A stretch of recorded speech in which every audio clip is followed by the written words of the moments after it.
Welcome to the PolyPolitics Podcast. I'm your host, Christopher Turner, where opinions are challenged and facts matter. A place for honest conversations and unfiltered perspectives.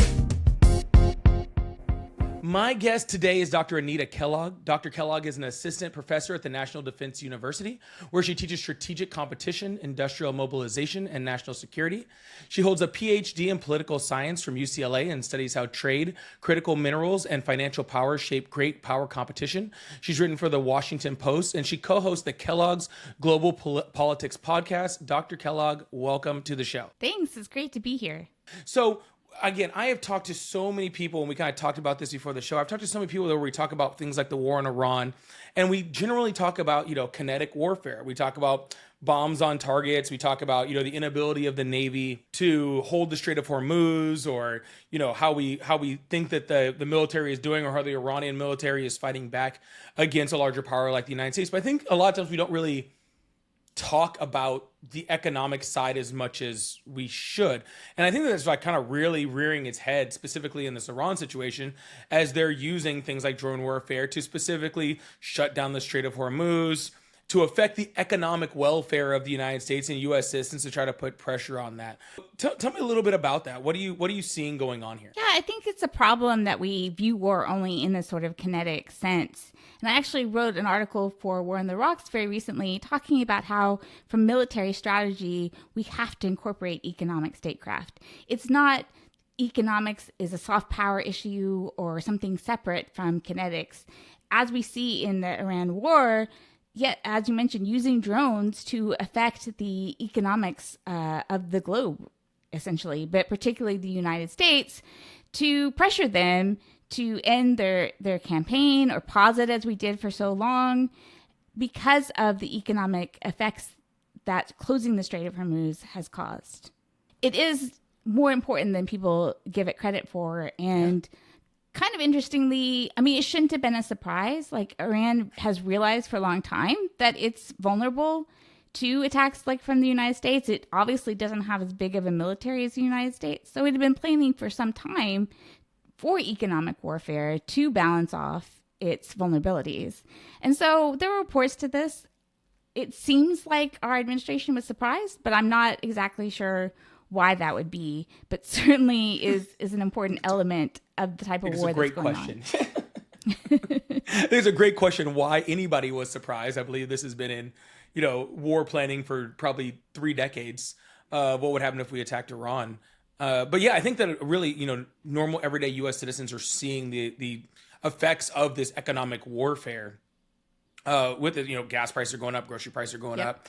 I think actually just today at the recording of this, I think they was just announced that mortgage rates are even higher, just or at the highest since before the war started, so in about a year. So we're seeing the economic effects of this. Do you think that that's why Iran maybe isn't so quick to give up, because they know they can affect these types of things? Absolutely. That's, this war has continued much longer than even I thought it would. And this is largely the reason, because they know that they're putting pressure on the U.S. government, and it is limiting the perhaps full strength of the U.S. military to go after Iran.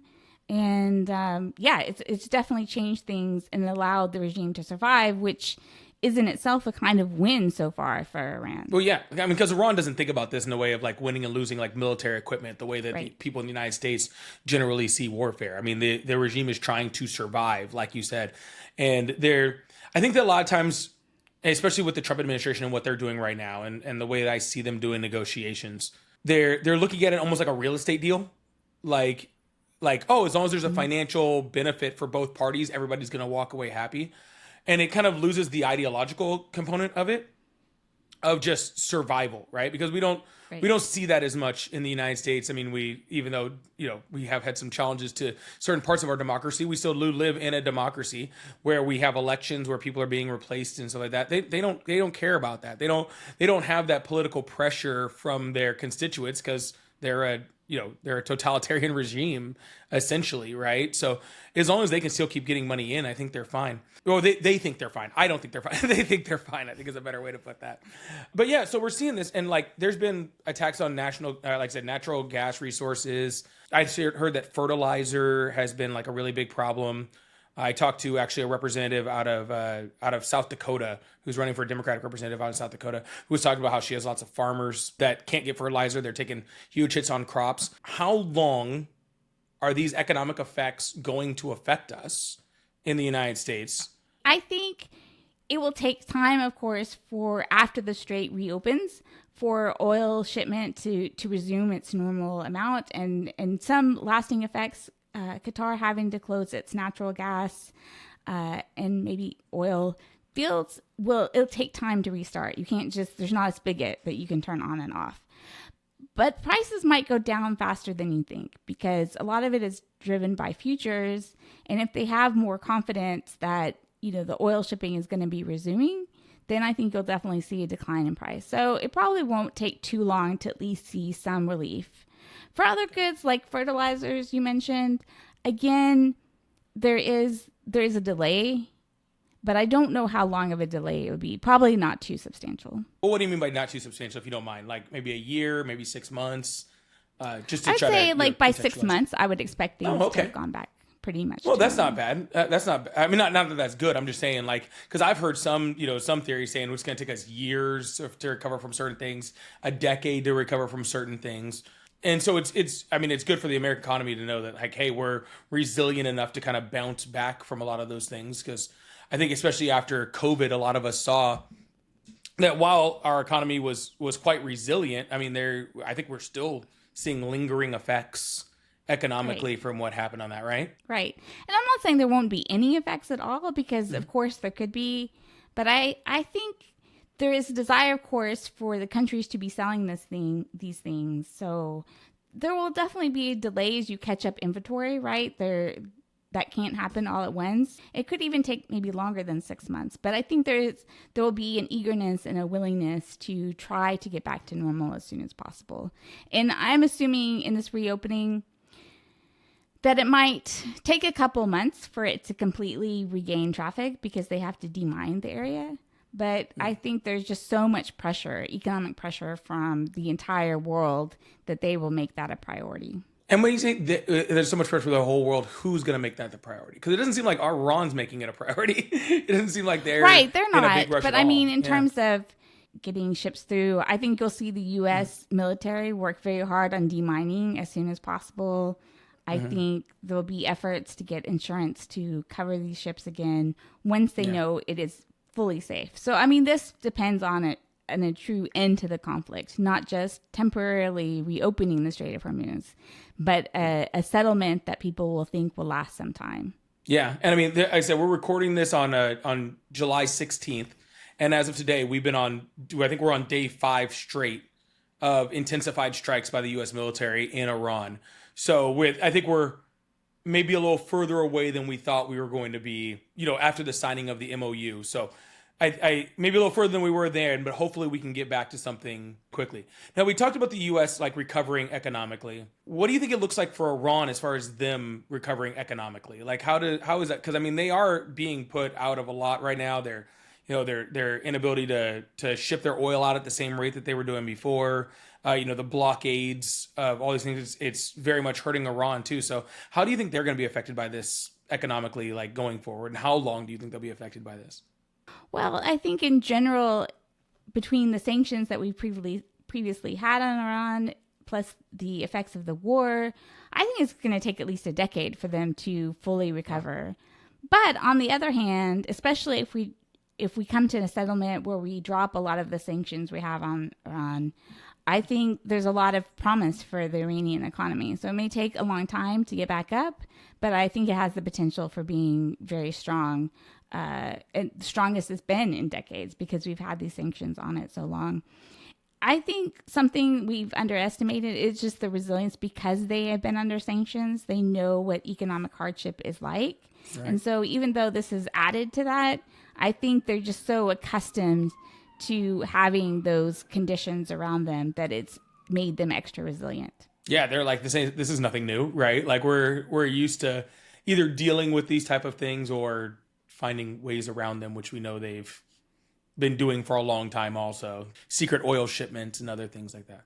Very interesting. I wanted to kind of change topics because I know when I personally think of economic warfare, the first place I think about is China, right? I mean, we had a trade war that started, under Donald Trump in his first term, was pretty much continued through Joe Biden in his term, has seemed to have escalated. We've seen tariffs go on across a whole bunch of other countries, but specifically China has been like the main target. And we've seen a lot of other deals that China's been making with, some of our allied countries, at pretty much the U.S.'s expense for certain things. How are we navigating this? Or how should we be navigating this? I mean, we're seeing prices go up, right, due to the trade war. We're seeing, we're not seeing this spark of U.S. development economically as a result of this trade war. So where are we going right? Where are we going wrong? What's going on with all that? Yeah, so I think it's really important to understand from China's perspective, it absolutely does not want to use this military, right? But it does want to coerce other nations to do what it wants. And it feels like being such an economic power, it should be able to do that. So they've strategically structured their economy for other countries to have these great dependencies that they can then use as a tool of coercion. And of course, this includes investment like the Belt and Road Initiative, which, as you mentioned, has a lot of our allies involved in. And one study I'm working on looks at the relationship between these types of investments and getting countries to de-recognize Taiwan. And I think Taiwan is a really big issue. So I think we need to recognize what China's strategy has been over the last few decades and then think about how we can reduce our dependence. One of them, of course, is to reshore a lot of the manufacturing that we're dependent on. But I think it's unrealistic to think all of a sudden we're going to build this huge manufacturing sector, right? I mean, It's going to take time, and we can't do it without allies. We need to be encouraging investment in allies and recognizing the fact that we need them if we want to diversify supply outside of China. I think we talk a lot about how much China dominates manufacturing, and that's true. But even our ability to manufacture depends on critical minerals. And that is where China holds this huge chokehold. They process 90% of all critical minerals. So 90% of any critical mineral you have to buy through China. Extraction, the mining, we talk about that a lot, and that's a little more diversified, but it really only matters the processing part. And so for us to even manufacture the type of goods we want to reduce dependency on China, we need those critical minerals. And China knows it. And so China has definitely been using this, bans on rare earths, which it is reduced for a year as part of a settlement, but still, like, defense companies still can't get access to these things.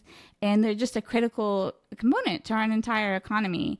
And so we have to think again about the types of investments we need in our country, but also understand it's a long-term thing and that we just can't do it without allies. So let me dig into that a little bit, because especially when we talk about things like how that we're going on with like Greenland, right? No, Greenland's going to be belong to the U.S. And we hear so much about the reason why we want to go there. Well, because of military bases and strategic positioning. But a lot of it was because they have a huge stash of, of natural resources, of those minerals that are underneath, ice layers and all sorts of stuff there. But you're saying that even if we got them, we don't have the ability to process them, so it doesn't even matter. Exactly. That is such an important point that gets missed in the whole conversation. Yes, we want to diversify extraction, but it's not enough, and it's not even the main point. If we're producing out of our mines, and we have a tremendous natural resources in the United States, we can mine it. But if we have to then send it to China, we're ultimately having to buy these minerals back from China, and that prevents our ability to, like I said, manufacture an iPhone. We couldn't do that here. We can't manufacture almost anything here without these sort of minerals. So this processing of these minerals, is that something that we do here at all, or is it just like at a very limited function? Very, very limited. We have a couple of copper smelters, an aluminum smelter. We're starting to. So part of the deal where the United States essentially gave MP Materials like $400 million or something like that was to with the condition of them building more processing of these rare earth minerals. The government also took an equity stake in a Korean company for a zinc smelter, I believe. And that's supposed to produce some other things, not just zinc. So we are starting to make those investments, but I think we still focus too much on extraction. And of course, we do need a diversified supply, but we need processing even more, and we definitely need more attention to it. That's really great, because I don't think I've ever heard that before, and I'm just being completely honest with you. And I've talked to a lot of people about. I don't think I've ever heard about this this producing of it. And why? I mean, it sounds like this should be the place where we're investing even more heavily, right? Because we had the Chips and Sciences Act, bringing people like NVIDIA, TSMC over the United States to try to isolate us from chips, after we had a problem with that under COVID. And, I think that was a great policy. I think that we absolutely needed to do that, especially when it came to, the future, when it comes to electric cars, chips, AI, all that sort of stuff. But at the same time, are these the same minerals that go to build those chips too? Absolutely. You need them in chips. You need lithium, cobalt, nickel for EV batteries. You need copper. You need rare earths for wind turbines. For any type, for car magnets that go into the cars, you need rare earths. I mean, just to build any of these things, yes, we absolutely have to have access to these minerals. Are we seeing, within the government right now, are we seeing any big pushes in legislation to try to significantly reduce this production value, or this production capability? Because you're saying it's just starting. You'd mentioned some copper and some zinc ones, but it seems like this should be an incredibly high priority for what we're doing. Are we seeing any big initiatives from any pieces of legislation? I don't think so. And you definitely have seen bipartisan on permitting of mines, right? Opening more mines. Yeah. I think we spend so much on opening new mines and so much of our legislative energy on that because it's easier, right? I mean, Sure. it takes decades to open a mine, but that's easier to fix, right? We can make permitting regulations, adjust those. We can fix that, and we have that here, and we know how to mine. Part of the processing is even knowing how to do it, right? I mean, we kind of invented how to process rare earth minerals, but we don't have that know-how anymore. And so you have some pilot programs trying to figure that out, but we don't have the people and the knowledge to be able to do these things today for the most part. And so gathering that knowledge, figuring out ways, and again, I just think it has to be done with allies. There's so many obstacles. Money, it's very hard to do this at cost, let alone making a profit. So you have to have substantial government resources go into it. You have to figure out how to do it environmentally safe, right? Yeah. Because you don't want to suddenly pollute the environment as much as China does. So that raises the cost. China's selling things below cost, so you have to give them a reason to buy something at a higher price. And that's definitely really difficult. You bring up a good point there. China's polluting is this process of these minerals, is this a high pollution type of processing? Is that what it is? Absolutely. I mean, it can produce a lot of pollution. So environmentally, mining is tricky, but so is processing, maybe even more so. Okay. So do you think that maybe that's one of the big holdups? Because I mean, in the United States, we are, even though we're, we different levels throughout our government of environmentally conscious legislation, I think we're leaps and bounds ahead of China. Is it just one of those things that is we can't do because it's just so, in order to make that process so environmentally friendly, we would have to make it just so expensive that it wouldn't even work? Right. Ultimately, it's determined by economics, right? Nobody wants to invest in this because, yes, the price of being able to sell them would be so much higher than what China can do. And so, again, unless you give people a reason to pay a higher price, and that's really, really difficult to do, it's just not seen as a good investment. So you're not getting private equity or anyone else to actually put in money to build these sort of things.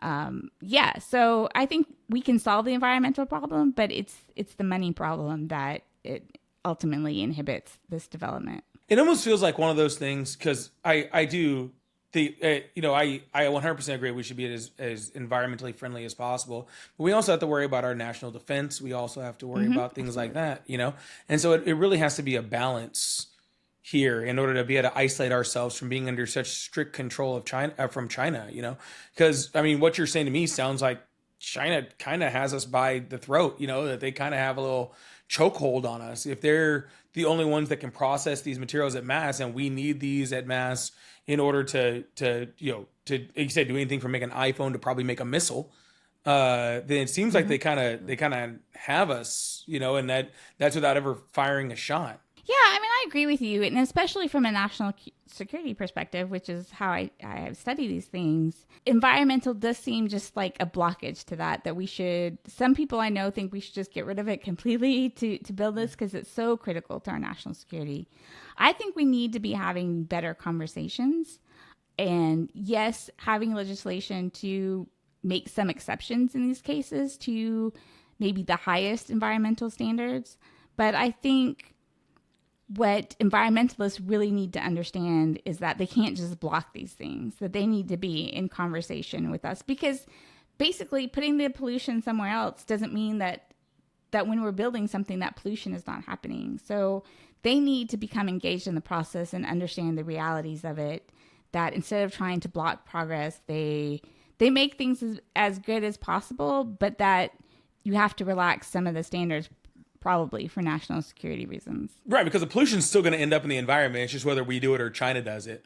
Absolutely. And so I think I'm with you on that one. Like, and there's so many places that we relax environmental standards in government that are not national security necessary, right? Like, perfect example, California was trying to go like all new cars by whatever year had to be all electric. I think that's something you could probably do without causing a national security incident, right? Like, I don't think we need our tanks to be electric, like I think they can still run on diesel, right? So like those are things that I think that, we maybe should deprioritize some of these things that are less important for national security and prioritize things more like this. I mean, that's where I would say it. It's a balance, right? Of course, you don't want to become China and just pollute your environment, right? Very much so, yeah. So you just so I think that's important to stay. You don't want to get rid of all regulations, but you definitely do want to find more of a balance. And I think, you can't make those electric cars without these minerals either, right? True. So it is about balancing priorities. And I think for people to be more aware of the national security or having more of a conversation, I think there are a select group of people that are having conversations about critical minerals. But I think, not enough people understand the fundamentals of it, and definitely not enough people understand that the chokehold is on the processing part, and that's what we need to be working on. Yeah, I mean, I definitely didn't understand that. I don't think it's talked about enough. But yeah, I do think that a lot of people sometimes don't understand all of the national security implications of things that are happening, or understand why they should care about it. I mean, I think Very that's true. Right. I think people are very focused on their day to day and not necessarily tuned in to why every national security issue should be something. So I think how it affects them, how it affects our everyday products is important to emphasize. Well, I think a lot of people from the national security side, I think from people that are living their everyday life, not people that, study it intensely. Right. Exactly. I mean, all they see is that number for the defense budget that just keeps going up and up and up and up and up. And they're sitting at their houses going, well, so is my grocery prices or my gas prices. Yeah. So is my rent prices.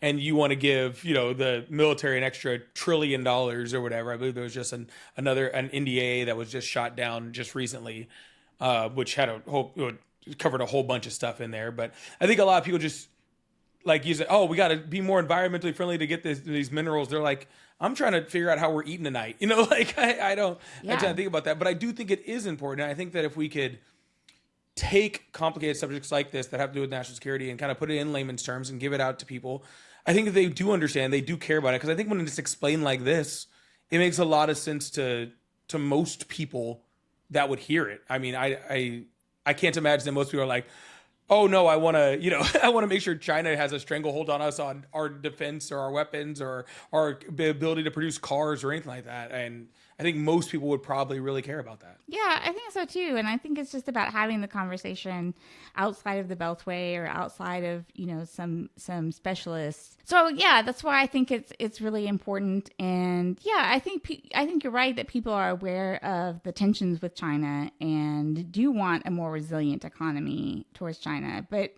it is hard because things are expensive, and you do need things like a bigger defense budget to make the kind of investments, because private equity and private money is never going to go into processing initially, right? If you have some signals from the government and some ways of you think of actually making a profit, like for MP Materials, they did an offtake agreement and a price floor where they have guaranteed that they will buy all the results of these minerals that they're processing and mining, and that they'll buy them at a certain price. Well, that's very expensive to do, but that's sort of some of the things you need to do to get also private equity. Okay, now I know there's a profit to be made here, and so we're more willing to invest. Yeah, I feel like, I mean, we talked about the Chips and Sciences Act earlier.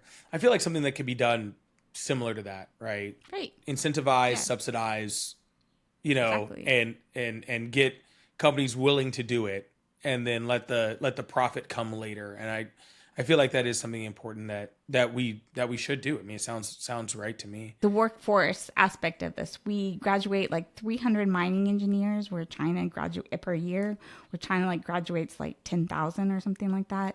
We don't also, like I said, processing is really tricky because we don't have the know-how to do it in many of these cases.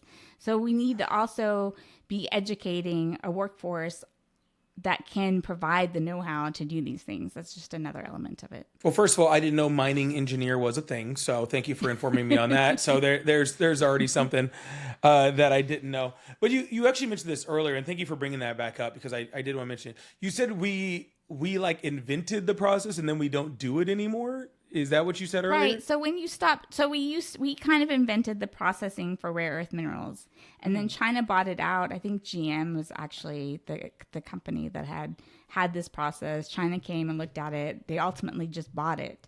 Well, that was decades ago. And so all those people who had worked in that industry, they're not there anymore. They're gone. They're not resources anymore. And so being able to do it, and of course we are trying to do it at a more environmentally friendly sort of way. Like I said, in my class, we visited and talked to a lot of these professionals and saw some pilot programs that are promising, but it's been very difficult to translate results in a lab to industrial scale. Yeah, that makes complete sense. I understand. But that's a very interesting stuff. Like I said, this is kind of eye-opening to me, because I've never thought about it through that lens, which I find is very interesting. Because just generally, when I'm talking about China and I'm talking about, the economy, obviously we talk about Taiwan quite a bit, right? Obviously we talk about consumer products that are getting here or not getting here due to tariffs, or, how Walmart's getting their next delivery. But I always just kind of seem the minerals, we've got to go get them out of the ground and we'll deal with it. Never thought about the rest of it. Speaking of which, though, moving on to consumer products a little bit, I understand it sounds like the rare earth minerals might be, especially the processing of it, might be the main way that China is kind of putting pressure on us and on other nations that may be our allies. How else are they doing it? Is there other ways that they're doing it? Because it seems like they have a lot of control right now in the way that we're working or not working with each other. Well, of course. So we offshored much of our manufacturing industry over to China. So now all those sort of goods that we used to make in the United States are now made in China. Now, as an economist, that's not entirely a bad thing. But because it became so much of one source, being China, it has given them tremendous amount of leverage. So when we try to apply tariffs, they can apply tariffs back. And so they can just raise the costs very easily for everyday goods that are coming from China. And I just want to emphasize, it's not like we should have manufacturing everything ourselves, right? That's a really inefficient economy, and there would be a lot of losers in that, and things would be a lot more expensive. But we can think about in terms of diversification, that we want more than just China manufacturing these things. So encouraging development and manufacturing in other countries. some of the complicatedness is that China will sometimes ship its goods through third countries, right? Like Vietnam is a pretty standard case. So it's not uncomplicated. But I think encouraging working with allies, seeing that this is manufactured in friendly places that are going to be a little more resistant to Chinese coercion. And I think developing closer economic relationships that we're here for you if China does try to use economic coercion. So what you're saying, it's not all about bringing the jobs here and bringing the manufacturing here. It's about them just not all being in one other location, right? Absolutely. Interesting. So, because I think that a lot of people, when they heard, oh, we're doing 100, I don't know, what did we get up to? 140% tariffs, I think at some point. Yeah. They're hearing, oh, we need to bring all this manufacturing here. And I'm looking at the, like the BLS numbers, and I'm going, we don't have the workforce for this, like it's just, it doesn't exist. And I mean, that's, not to move into an immigration, conversation, but immigrants are a workforce, and so we're seeing a higher crackdown on immigration, which is reducing the workforce in that area. So it's just like, I can't imagine that companies would look at that and go, oh, yep, like, oh, there's a tariff, I'm moving back. Not to mention, it seems like at a certain point, countries like China are producing stuff at such a low level. I don't 100% know that it's cheaper to move even with 140% tariff. Right? Yeah. It seems like it's still more beneficial to bank it there. Yeah, and I think there's so much uncertainty over what the tariff price is and what it will be in the future. So that's making businesses have a very hard time knowing what to invest in. And so you're not going to see them invest in a factory if they don't know what tariffs are going to be in 5 years, right? Because maybe it's not cost efficient anymore and you're going to lose a whole bunch of money. So I think that we don't have a consistent economic policy, that you can't predict the future, inhibits it. But I think what you said is right on point about the workforce. We don't have enough people to reshore manufacturing. It would be much more expensive to do so. When I say it's economically inefficient, I really mean trade. There are reasons why countries trade with each other, and there are significant economic benefits. And I think too much of the conversation in this country, because of the China shock, because China has become such a dominant manufacturer, is the sense that trade is bad or trade took our jobs or things of that nature. I think absolutely we should bring some manufacturing back. I think there's a national security issue. Like if you are in a conflict, how much can you scale up or how dependent you are on your adversary? But for the most part, I think we have to think about just diversifying our sources to work with allies, because it's just basically a fantasy to think that we're going to reshore everything here. And because of that, we may stay dependent on China because suddenly those factories are still just not being built here. So we're not reducing it. Whereas if we had agreements, we're going to purchase from Germany or Chile or some other places that might start manufacturing these things, that would be more effective. But the problem is it's always going to cost more. I mean, China, right. That's how they became so dominant, right? Is that it's cheaper. And sometimes they even sell things for a loss to dominate the market. And then once they control it, they can raise prices. But in general, it's more expensive to make these things in Western markets than it is China, or other markets outside of China. So how much are consumers really willing to pay more? And I think, right. And so I think that's a huge problem in solving this. How can you make things at the same cost China does? Is that even possible? And there may be technological solutions, but again, it is, who is trying to make those technological innovations? What are the priorities? What is our workforce? I mean, so much of our science graduates, high-level graduates, are foreign-born, right? And again, like you said, our crackdowns on immigration hurt that. So it's a difficult problem to solve, and it's not just about keep saying, let's build factories here in America. There's a whole set of problems that have to be solved if you're going to do that, or even find alternative sources. So speaking of which, I mean, that actually leads into another question. Are companies coming back? Like, did these tariffs actually cause any type of... I mean, I think it's pretty obvious there wasn't a huge rush, right? Especially when you saw the tariffs, get shot down under IEEPA, and the current administration just trying to find different avenues to legally put on tariffs. Have there been any companies that have just been that did do that like kind of knee jerk reaction, or has it been pretty scarce? I haven't studied this in detail, but my understanding is there's been no major trend in manufacturing. There may be Okay. small increases, right? And I expect to see that you would see some increase in manufacturing, but as a something that's really notable as a blip or something, more than a blip, just anything notable on a chart or something like that. No one has seen any rush to bring manufacturing in any significant way back to the U.S. Yeah, and that's what Other I've kind of than noticed too. Yeah. other than what they're building through chips, through other forms of industrial policy, right? Yeah. The CHIPS Act, right? That has brought manufacturing to the U.S. But I think much better than tariffs, sort of industrial policy that subsidizes, that really focuses on building an industry and the interdependencies in an industry are probably more effective. Yeah, I've seen kind of the same thing. I haven't seen a huge rush, and I said not that I've studied it to the level that you have. It doesn't seem like it was super like that preferred outcome just didn't really exist. I do want to bring up another part too. You've mentioned allies, probably about a half a dozen times Yes. here, which is great. All those tariffs that we're talking about also went against our allies. Like we were tariffing countries that only had penguins and didn't have people on them. It was like the herd in McDonald Islands or something like that. Like you're saying, oh, we need to go to other countries, like maybe Germany. Well, we tariffed Germany. We tariffed every country on the planet. So how can we have this reliance on allies and also be essentially doing the same thing to our allies that we're doing to China? I mean, maybe not to the same scale, but still. It's an excellent question. I don't have an answer for that because it doesn't make any sense, right? I mean, we have to think about what we need from our allies, what the point of an alliance is.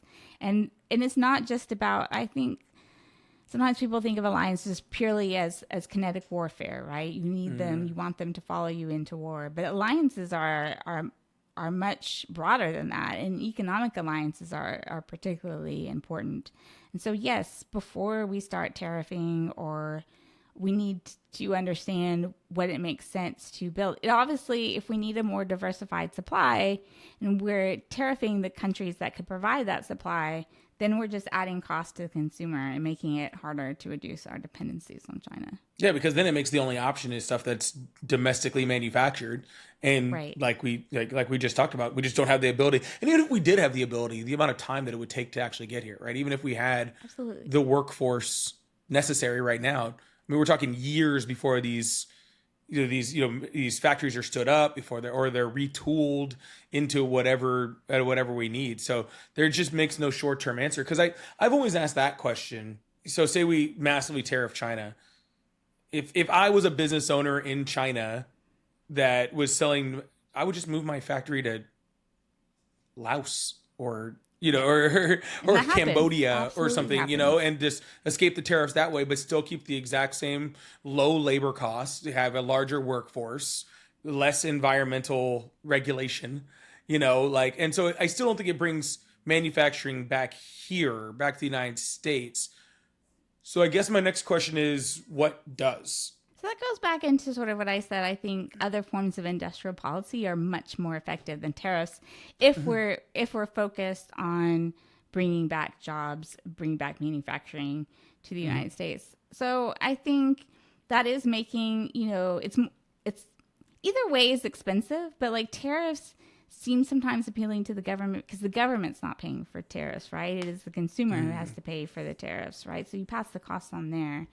If you do more of a subsidy, sort of like the CHIPS Act, then that money is actually coming from taxpayers in that way, and it can be more politically divisive of how you're spending that money. It's just harder to find it in the budget.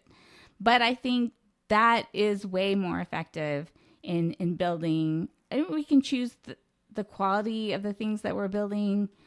We can look at what is most strategic to the economy, what is most strategic to national security, and I think that has real effects. They are still relatively small on the economy because chips they're very strategically important, but they still only make up so much of the total economy. So you're not going to see anything dramatic there, but I think it's an important way. These subsidies can get an industry started. We kind of call it in economics like infant industry, which means like you're trying to build a new industry in your country. So you have to provide, instead of just allowing pure market forces dictate whether those factories are built in the United States or not, then you have to have some sort of government.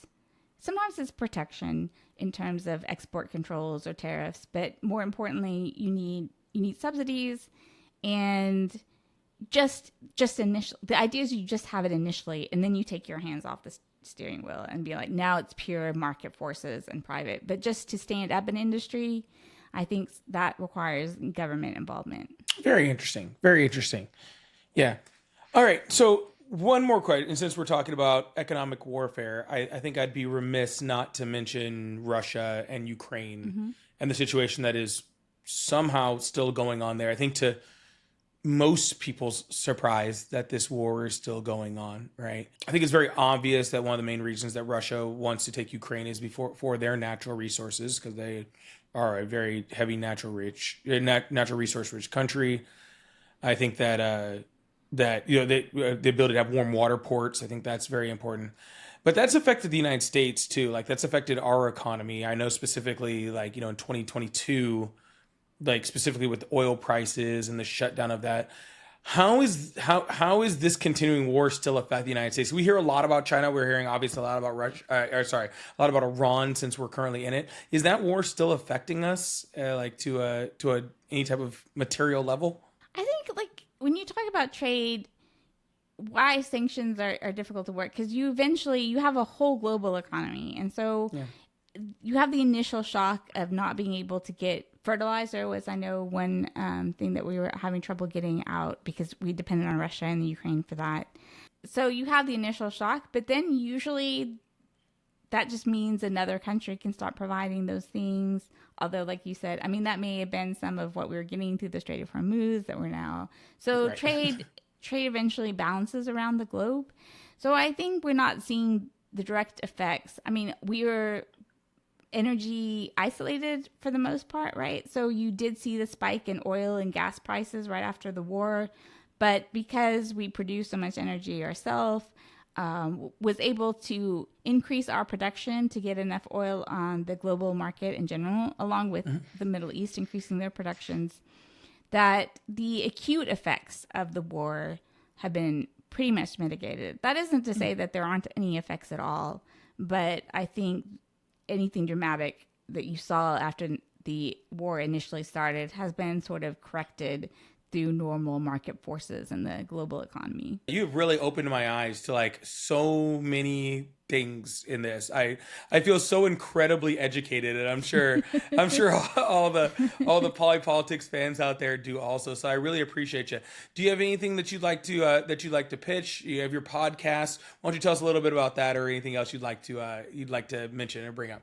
Yeah, so our podcast is still a little bit young, but we like to have a conversation about international politics, the things that are happening currently. And we want to have a conversation that is informed by research, but is just sort of everyday conversation level. So you don't have to be an academic. And I think it makes it different. There are, of course, a lot of policy people in DC, a lot of academics talking about these things. But if you listen to one of their podcasts, it can be very difficult to understand unless you have a background in researching these things. And so we just want to bring it in a more conversational way around our dinner table. And we really hope that people come and check it out and enjoy our conversation. Well, I'll tell you what, making complicated subjects more dinner table is like my bread and butter. I love it. I believe you have a new listener with me, because I'm definitely going to tune in and listen to some stuff, because you have very, very much educated me. Dr. Kellogg, thank you so much for being on the show. We really, really appreciate you. And we'll definitely have to have you on another time whenever you would like. Yeah, that would be awesome. Thank you for listening to the PolyPolitics Podcast on YouTube and wherever you get your podcasts.